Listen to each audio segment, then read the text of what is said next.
Welcome to Once Upon a Time Originals, where you can be enchanted by familiar and unfamiliar fairy tales in their original form.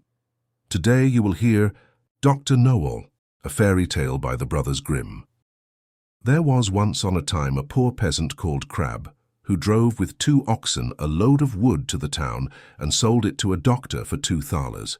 When the money was being counted out to him, it so happened that the doctor was sitting at table, and when the peasant saw how daintily he ate and drank, his heart desired what he saw, and he would willingly have been a doctor too. So he remained standing a while, and at length inquired if he too could not be a doctor. "Oh yes," said the doctor, "that is soon managed." "What must I do?" asked the peasant. "In the first place, buy thyself an ABC book of the kind which has a cock on the frontispiece. In the second, turn thy cart and thy 2 oxen into money, and get thyself some clothes and whatsoever else pertains to medicine. Thirdly, have a sign painted for thyself with the words, 'I am Dr. Know-all,' and have that nailed up above thy house door." The peasant did everything that he had been told to do.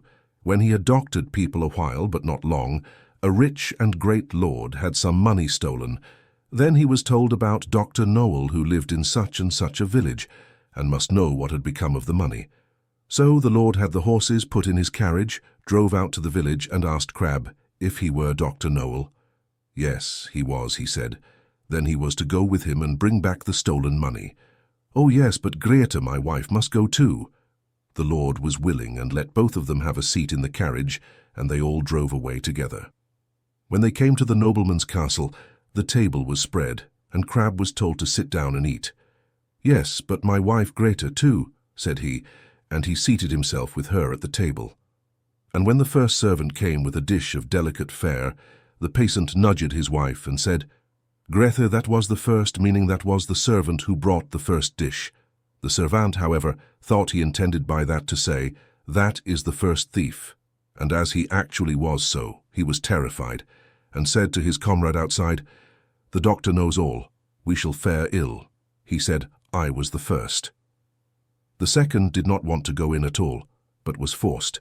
So when he went in with his dish, the peasant nudged his wife and said, "Greta, that is the second."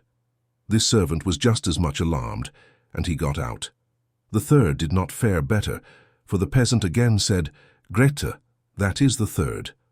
The fourth had to carry in a dish that was covered, and the lord told the doctor that he was to show his skill, and guess what was beneath the cover?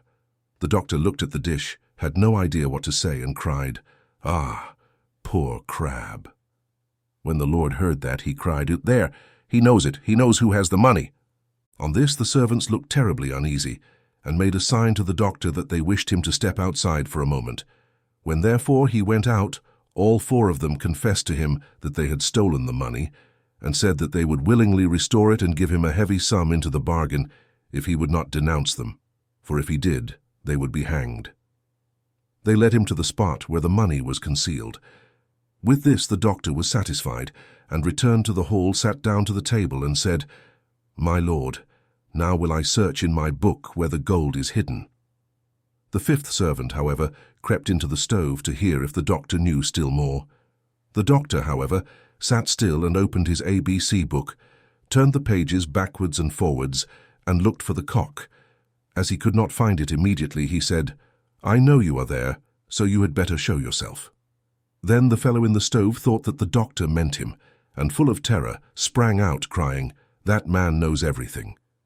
Then Dr. Know-all showed the count where the money was, but did not say who had stolen it, and received from both sides much money in reward and became a renowned man.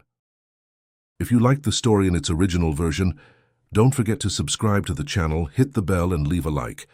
Thank you, and see you next time on Once Upon a Time Originals.